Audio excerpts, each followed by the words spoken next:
Les amis, j'en ai marre. Franchement, c'est de la réalité. J'en ai marre de cette équipe du Barça depuis tout à l'heure. Le match est fini depuis longtemps, mais je n'ai pas pu faire la vidéo. Tellement que cette équipe de Barça m'a traumatisé. Ils sortent un jeu, tu t'es dit, mais c'est quoi ce match de fou furieux?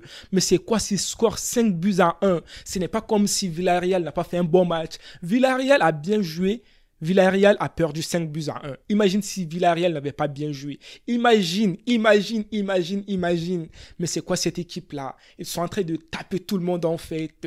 Que ça soit Bilbao, que ça soit Girona. Girona qui nous a traumatisés l'année dernière. Ce n'est pas le même Girona, je sais. Mais Barça ne rigole pas. Et aujourd'hui, Villarreal. Et Villarreal, ce n'est pas une petite équipe. Villarreal, quand ils jouent contre le Real Madrid, ils sortent leurs griffes, je ne sais quoi. Là, ils sont là en mode Avengers, en mode Spider-Man, en mode Batman, en mode je ne sais quoi, en mode flic. Mais quand ils jouent contre Barça, ils font des hors-jeux, des buts refusés, et des Nicolas Pepe qui rate des occasions. Tu te dis, mais Nicolas Pepe, à un moment donné, stop! Même si tu as fait une passe décisive. Franchement, cette équipe de Barça, il faut les taper. Il faut les taper. Hier, j'avais un peu d'espoir. Moi, je ne veux pas vous mentir, les gars. Moi, je n'avais pas d'espoir, en fait. Quand j'ai vu le premier match, le deuxième match, le troisième match de FC Barcelone en Liga, je me suis dit, le Real, en fait, cette saison, ça va être longue. La saison va être difficile pour nous. Et aujourd'hui, j'avais un peu d'espoir. Je me disais, en fait, ça va, Villarreal, il y a moyen qu'il tape Barça. Mais quand j'ai vu le match, là, au début, j'étais content encore. J'avais de l'espoir. Et après, ils font quoi? 5-1. T'es pas content? Va boire de l'eau et tu te couches. Barça, ça commence à me traumatiser. Les amis, on s'est dit la vérité. Cette équipe de Barça, attention à la Liga. Même attention Ligue des Champions. Ils n'ont pas bien commencé, je sais. Mais ils ont la mentalité de gagnant. Ils sont en train de changer, en fait. Ils sont en train d'activer le mode power, mode Hansi Flick. Ce n'est plus mode Xavi le tocard. Maintenant, c'est mode Hansi Flick, le sauveur. Mode Hansi Flick, le flic en fait. Le policier, le soldat. Tu peux l'appeler comme tu veux. Mais à un moment donné, stop! Quelle victoire écrasante ce soir! On dirait quand eux, là, ils jouent à 18h30, 17h, 15h et tout. Ils sont bien. Ils sont bien. J'ai remarqué ça à chaque fois. Ils marquent des buts, en fait, les matchs de 18h et tout, là. Ils marquent toujours des buts incroyables maintenant. L'autre fois, c'était 6 buts. Aujourd'hui, c'est combien? 5 buts. Ils pouvaient marquer 8 buts dans ce match, les gars. 8 buts, ils pouvaient. Ils ont raté des occasions. Lamine Yamal, penalty raté de Lewandowski, des buts ratés et tout. Franchement, chapeau à cette équipe de Barça aujourd'hui. Bon, les amis, une grosse pensée à Ter Stegen. Ter Stegen est blessé. Ça va être la fin de la saison pour lui. J'ai lu quelque part qu'il sera absent pendant 8 mois. Plus de 8 mois en quelque sorte. Donc, les amis, je sais. Oui, je sais, certains sont contents, mais moi je ne suis jamais content d'une blessure. Surtout, en fait, on ne va pas se mentir. On a tous vu le match de Ter Stegen aujourd'hui. Il était là, en fait, il voulait se racheter aujourd'hui auprès des Barcelonais. Les Barcelonais qui l'ont clashé, même nous qui ne sommes pas Barcelonais, on a clashé Ter Stegen le match de Monaco contre Barça. Mais aujourd'hui, quand il n'était pas là, s'il n'était pas à la première mi-temps, Barça allait encaisser plus de je ne sais combien de buts. On a tous vu l'action de Pepe. On a tous vu dans le match et tout, même avant l'action de Pepe, Ter Stegen a sauvé Barça plusieurs fois dans ce match. Il a essayé de tout donner, donc il s'est sacrifié ce soir en fait. Et il est blessé. Franchement, une grosse pensée à Ter Stegen. Il a fait un très très bon match aujourd'hui. Iñaki Peña vs Ter Stegen, il n'y a pas de comparaison. Ter Stegen, même s'il est 0,5, Iñaki Peña c'est 0. On ne peut pas les comparer. Même si Iñaki Peña est 0,2, 0,5 est toujours mieux que 0,2. N'oubliez jamais ça. N'oubliez jamais ça. Il faut que Barça maintenant aille chercher un autre gardien titulaire. Parce que là, ça ne va pas avec Iñaki Peña. Je n'ai pas de confiance à ce gardien de but, Iñaki Peña, tout simplement. Les amis, il est temps que je parle de ce petit. Oui, il est là, Pablo Torre, le magicien Pablo Torre. Pablo Torre en mode je suis de retour. Je vous explique son histoire un tout petit peu. Il était là l'année dernière. C'est Xavi qui l'a fait partir parce que Xavi a dit que le petit Pablo Torre ne défend pas beaucoup sur le terrain. Tu vois? Donc, il est parti en prêt dans une équipe espagnole, je ne sais plus c'est quel club et tout, tu vois. Donc maintenant, avec Hansi Flick, il est de retour. Hansi Flick lui a fait confiance pour qu'il le dépanne aujourd'hui. Il a dépanné toute une équipe aujourd'hui. Qui peut venir me dire que Pablo Torre n'a pas fait un bon match contre Villarreal? Tu me dis ça? Tu me dis ça? Ferme-la. S'il te plaît, ferme-la. Le gars, il a fait un match de fou furieux. Une passe décisive, un but. Tu n'es pas content. On va boire de l'eau et tu te couches. Tout simplement. Mais c'est quoi ce match-là?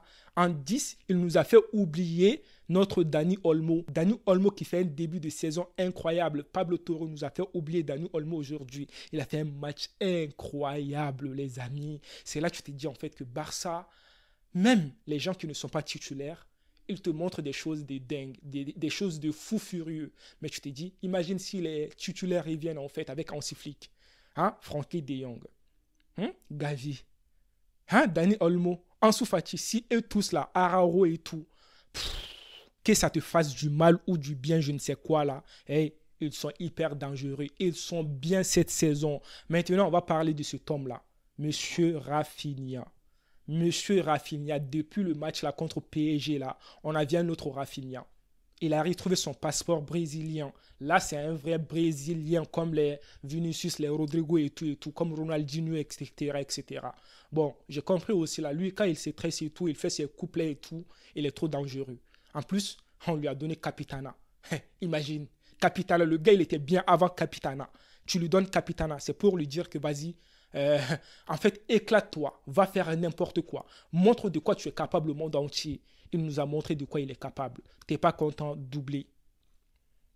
Doubler. Qu'est-ce que tu peux dire d'autre en fait? Tu es obligé de lui donner le capitana en fait. Ter Stegen n'est pas là, il est obligé de le prendre.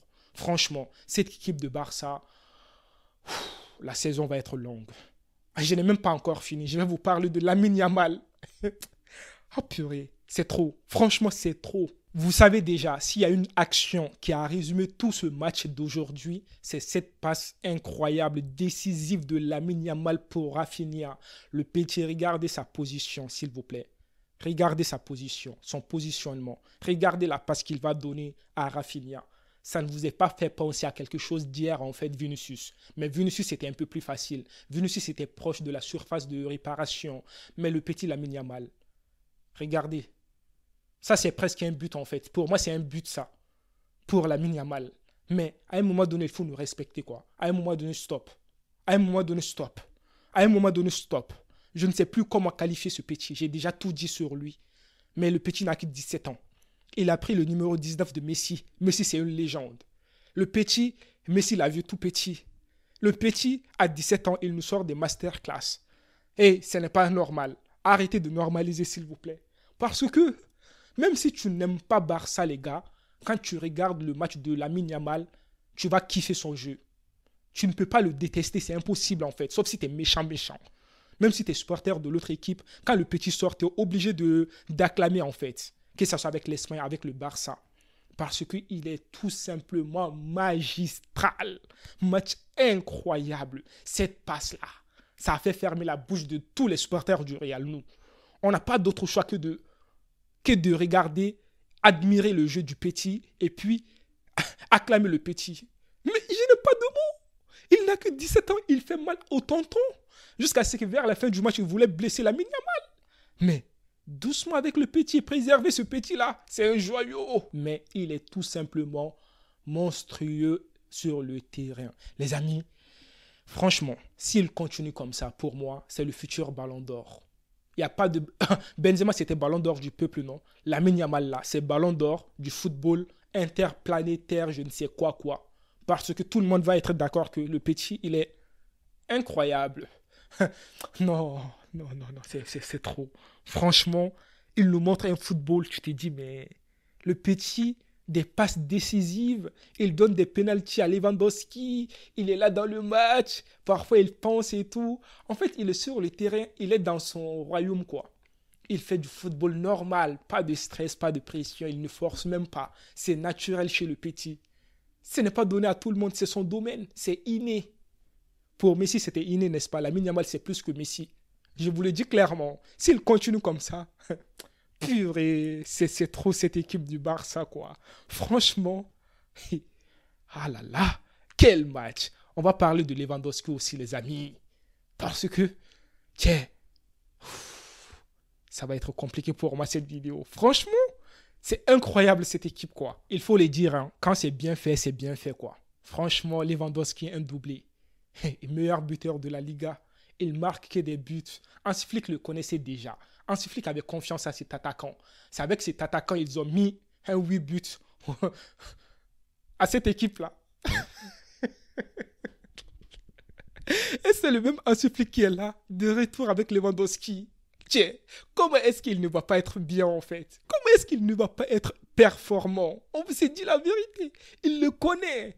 Non, tiens, Hansi Flick, oh, franchement, toi tu m'énerves quoi. Pourquoi t'es pas resté dans ton club là, hein, avant? Pourquoi tu viens coacher Barça? Barça qui n'était pas bien. On rigolait tous sur Barça. Ils ont fait la saison blanche. Hein? Zéro trophée. Zéro avec Xavi. Ils étaient nuls. Mais toi, t'es revenu, tu veux leur donner 10. Ils sont à Liga 10 sur 10. Il n'y a pas de faute. 6 matchs, 6 victoires. Hansi Flick, s'il te plaît, doucement. J'en ai marre, franchement. Les amis, un bon match. Dans l'ensemble, ça va. Mais Villarreal aussi, ils m'ont énervé. Ils ont raté tellement d'occasions. Mais bon, c'est le Barça. Hansi Flick, son système là, ils mettent les attaquants hors jeu toutes les fois, quoi. Les amis, prenez tous soin de vous la paix sur eux. Dites-moi vos avis dans les commentaires, quoi. Franchement, les amis.